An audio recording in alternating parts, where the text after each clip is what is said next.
महिषासुर एक असुर जाति का था जिसका वध करने के लिए मां दुर्गा ने अपना रौद्र रूप धारण किया था। मां के उस रूप को मां कात्यायनी भी कहा जाता है। महिषासुर रंभ असुर का पुत्र था जिसे भगवान ब्रह्मा से वरदान प्राप्त था। इसी कारण देवताओं के लिए उसे पराजित करना असंभव था। तब जाकर मां दुर्गा ने जन्म लिया व उस दुष्ट राक्षस का वध किया था। आज हम उसी कथा के बारे में जानेंगे। महिषासुर के पिता का नाम रंभ था जो असुरों का राजा था। संस्कृत में महिष का अर्थ भैंसा से होता है, इसलिए उसका नाम महिषासुर पड़ा। उसका शरीर भैंसा के समान काला व बलवान था।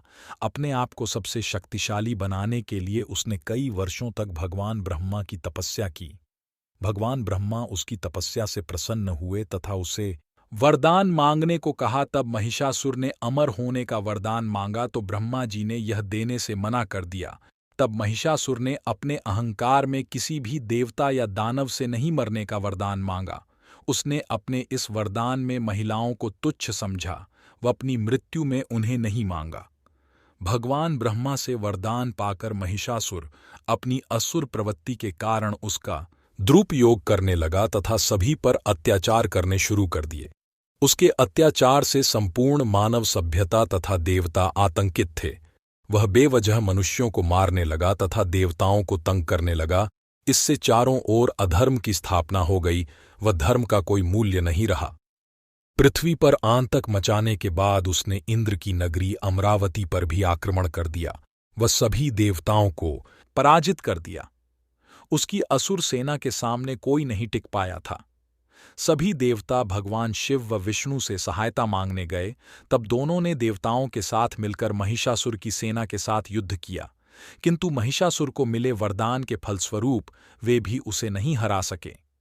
यह देखकर दोनों अत्यंत क्रोधित हो गए। तब त्रिमूर्ति भगवान ब्रह्मा, विष्णु व महेश ने मिलकर एक योजना बनाई जिससे कि महिषासुर का उसकी सेना सहित नाश हो सके। इसके लिए तीनों ने अपने क्रोध से एक तेज उत्पन्न किया तथा सभी देवताओं ने भी इसमें अपना अपना योगदान दिया।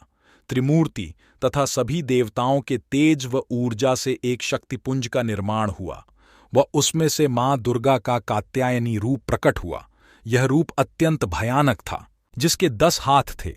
फिर भगवान शिव ने अपना त्रिशूल, भगवान विष्णु ने अपना सुदर्शन चक्र व सभी देवताओं ने अपने अपने अस्त्र शस्त्र मां कात्यायनी को दे दिए। उसके बाद मां महिषासुर की सेना के पास गई व जोर जोर से गर्जना करने लगी। अपने सामने एक स्त्री को विनाशक रूप में देखकर महिषासुर की सेना को आश्चर्य हुआ।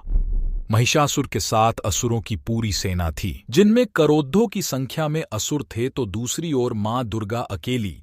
किंतु मां दुर्गा ने शत्रु सेना में त्राहिमाम मचा दिया। सिंह पर बैठी मां दुर्गा की गर्जना ही इतनी भयानक थी कि उससे चारों ओर भय का वातावरण पैदा हो गया। फिर मां ने अपने अस्त्रों से शत्रु सेना में भयंकर मारकाट मचा दी। यह युद्ध 9 दिनों तक चलता रहा व मां दुर्गा बिना थके लगातार असुरों का नाश कर रही थी। धीरे धीरे करके महिषासुर के सभी मित्र, सिपाही, मंत्रीगण, सेनापति इत्यादि मारे गए। अंतिम दिन अर्थात 10वें दिन महिषासुर का मां दुर्गा से युद्ध हुआ। तब मां दुर्गा ने भगवान शिव से मिले त्रिशूल से उसका वध कर डाला।